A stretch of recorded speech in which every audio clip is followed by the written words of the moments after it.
Doktora Tanyag, we need you in the OR later. Kaya hindi pwedeng umalis ka na naman. Unfair sa ibang doktor natin kung papayagan ka na lang namin lagi. Pero Dok, emergency po talaga. Tumawag po sa akin si Mami. Kailangan ko po siyang tulungan eh. Hindi ba umalis ka na kahapon? Pinuntahan mo na siya? Ano, pupunta mo na naman ngayon? Pero Dok, hindi kami nakapagkita. No, I will not allow it. On duty ka, so you stay put.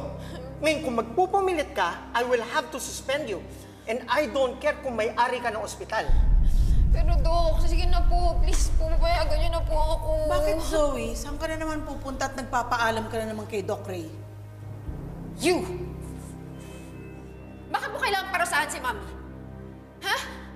Nahihirapan na siya sa kulungan? Kulang pa yun sa lahat ng ginawa niya sa amin at sa papa! Don't worry. Hindi ko lang pinapapatay ang nanay mo eh. Unfortunately, she has to go through a series of sufferings. At kahit na mag-rally ka pa sa harapan ng presinto, wala kang magagawa para pigilan yon. So if I were you, Zoe, concentrate on trying to be a good doctor to make your mom proud. Good job, Doc Ray.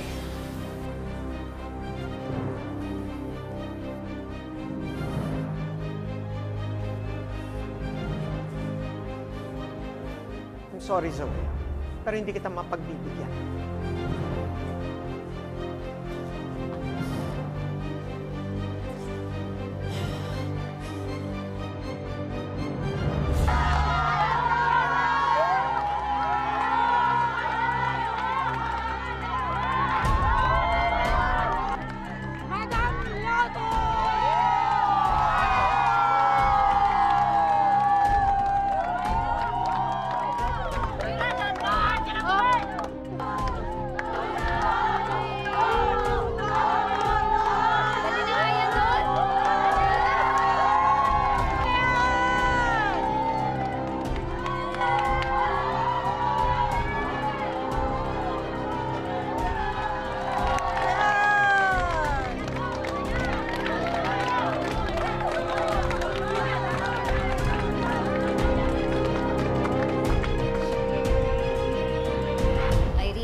Diyan ka na lang ha, huwag ka nang tumulong. Ako nang bahala dito. Ikaw talaga?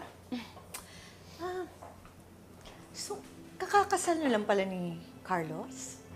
Oo, wala pa kami 1 taon. Kamusta naman? Wala namang problema. Wala namang perfect na pagsasama eh. Kung minsan, meron kaming mga pagtatalo, pero ang mahalaga at the end of the day, pinag-uusapan namin at naaayos namin. Yes, I agree. Wala naman talagang perfect na marriage eh. Ang importante is that you trust each other and wala kayong tinatago sa isa't isa. Ang masama, pag may tinago sa'yo at hindi honest sa'yo. Actually, na-surprise nga ako kanina eh. That you're friends with Michael, your ex. Nakakatuwa lang kasi na open kayo about that. Oo naman. Wala naman akong tinatago kay Carlos eh. Lahat ng mga nakarelasyon ko, alam niya. Kita mo naman magkaibigan yung dalawa, hindi ba? Ikaw, kilala mo ba lahat ng mga nakarelasyon ni Carlos? Lahat ng ex niya? Ako kasi, lahat nakilala ko. Except for his wife, who died.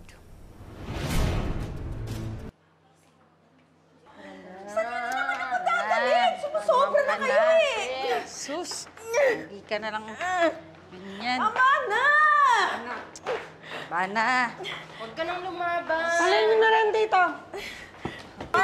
Yan! Ano ngayon? O siguro naman magtatanda ka na, Tanyag. Niyabang mo kasi, ano? Ay, tama na! Laban ka pa kay Madam, ha? Sus, wala naman palang binatbat to. Wala eh. Bakit nabagay sa'yo kanina ang kumot sa liig mo?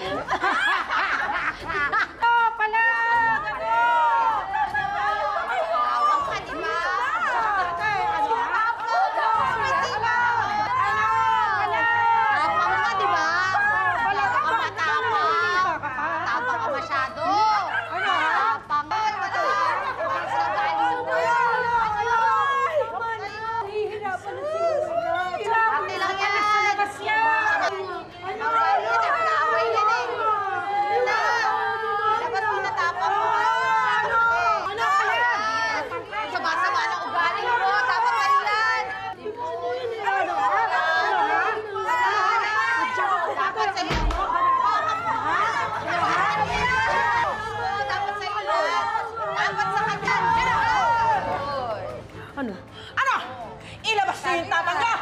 Labas niyo yung tapang niyo, ha? Gusto mo ipasok sa lalamunan mo?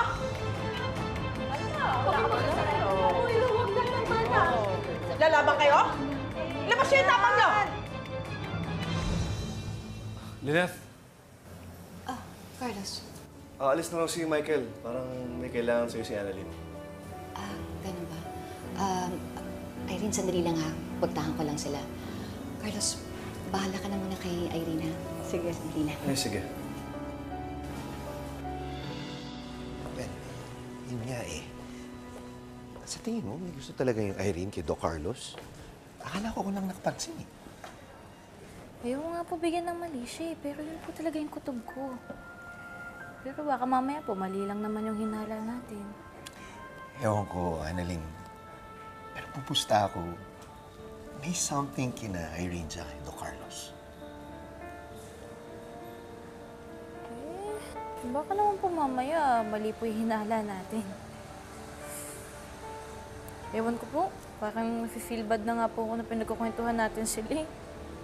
Ano ba, huwag mo isipin yun. Pareho nga tayong obserbasyon eh. Feeling ko parang nilalandi niya si Doc Carlos. Parang may gusto si Irene sa tatay Carlos mo. Di ba? Anong sabi mo, Michael? Si Irene may gusto kay Carlos?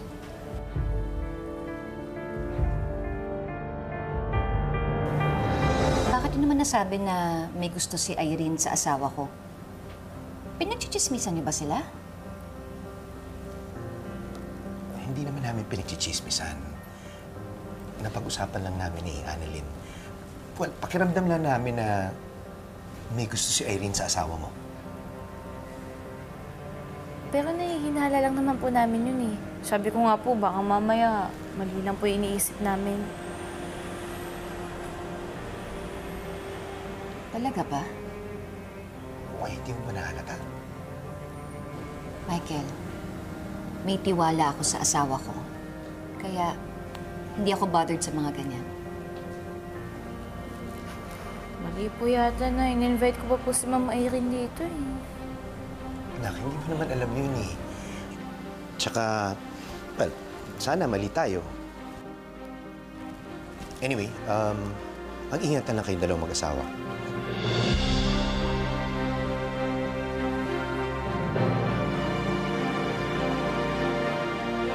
Bait ni Lynette, no? Ano bang gusto mong mangyari? Bakit ka nandito? Bitawan mo ako, Carlos! Nasasaktan ako! Talagang masasaktan ka kapag hindi ka umalis. Hindi ako alis! Pwede ba? Huwag mo na akong guluhin. Ano bang gusto mo? Get your hands off of me! Ano bang gusto mo? Ha? Ang kapal ng mukha mo. Hoy, kasal pa rin tayo. Hindi tayo nag-divorce. So technically, I'm your legal wife, not Lynette! Shut up! Baka marinig ka ni Lynette. Okay? You want me to shut up? You want me to shut up? Give me what I want. Ano bang gusto mo? Pera. Kailangan ko ng pera. Kapag binigay mo sa akin ang gusto ko, hindi malalaman ni Lynette ang totoo. Tama na. Halika na. Ikaw! Matagal mo na ako pinag-iinitan! Moira, halika na. Tama na. Ano ka? Oh! Huwag kang makialam dito! Sige! Sige! Lintik ka! Yan, ano ba yan? Ano ba yan? Bigyan mo na isa! Sobra ka! Akala mo kung sino ka! Hoy! Hoy! Tama na! Tama na yan! Alam mo kung sino ka! Alam mo sa akin! Halika na! Abe! Abe! Abe!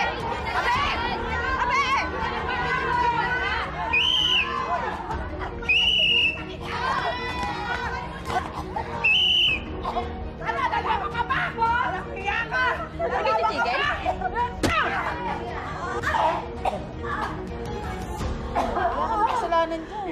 Mga pasaway talaga kayo? Wala kayong kadala-dala eh, no?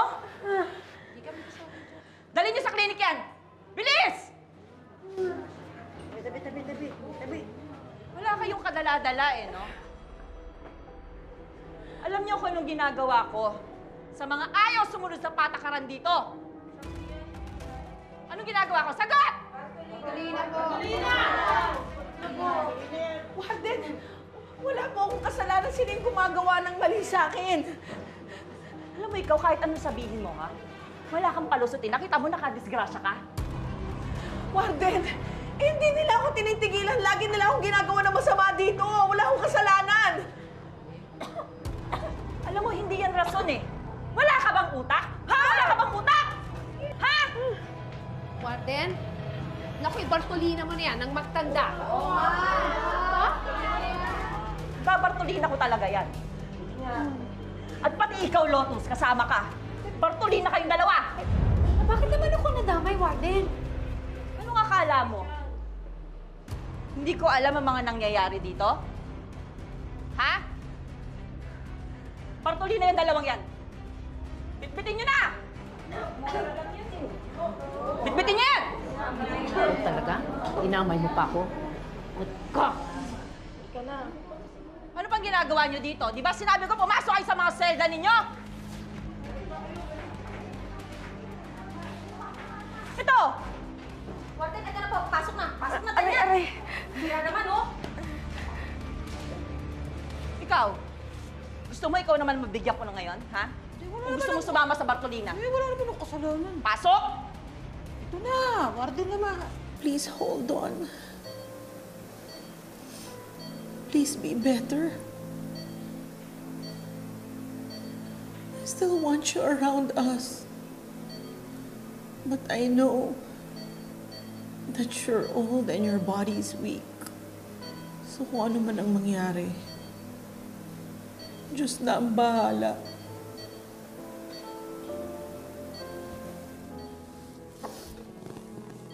Papa, I want you to know na kung ano man ang nangyari sa atin in the past,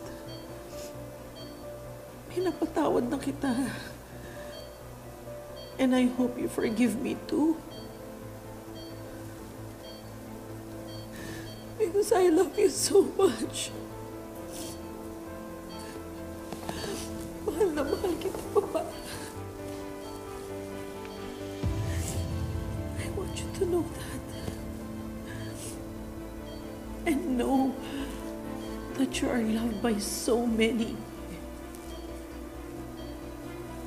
Mahal na mahal ka namin, Papa.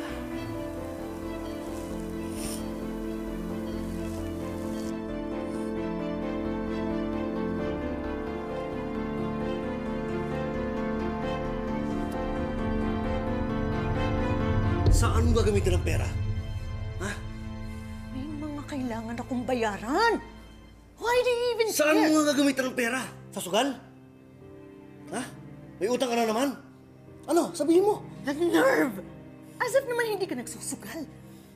Ang dami mo nga iniwan na utang sa Amerika. Just give me the damn Huwag mo money! kong idamay sa problema mo.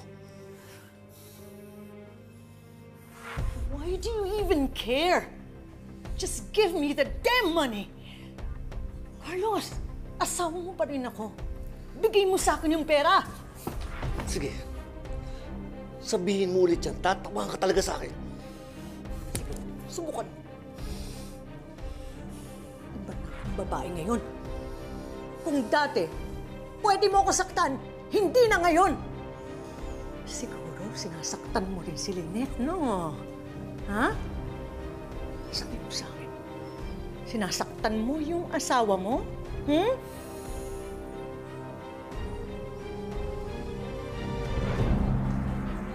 Carlos? Lilith.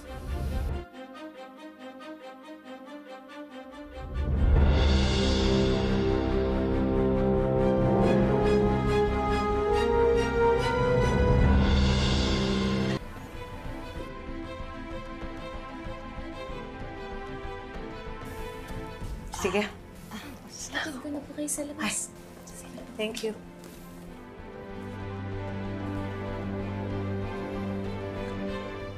Lilith.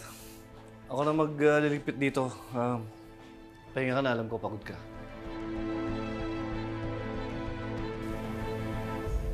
Carlos, magsabi ka nga sa akin ng totoo. Sino ba talaga si Irene? Ano yung sinasabi niyang favor? Ano yung hinihingi niya sa'yo? Si Irene, dati kong pasyente. Nangihiram siya ng pera sa akin. Nahiya siya sa'yo eh. Kaya sa akin nagsabi. May tanong ka ba ba? Hindi ako naniniwala sa'yo. Ang sabi mo sa akin, hindi ka namang sisinungaling. At magsasabi ka sa akin ng katotohanan. Kaya ngayon, magsabi ka ng totoo. Sino si Irene?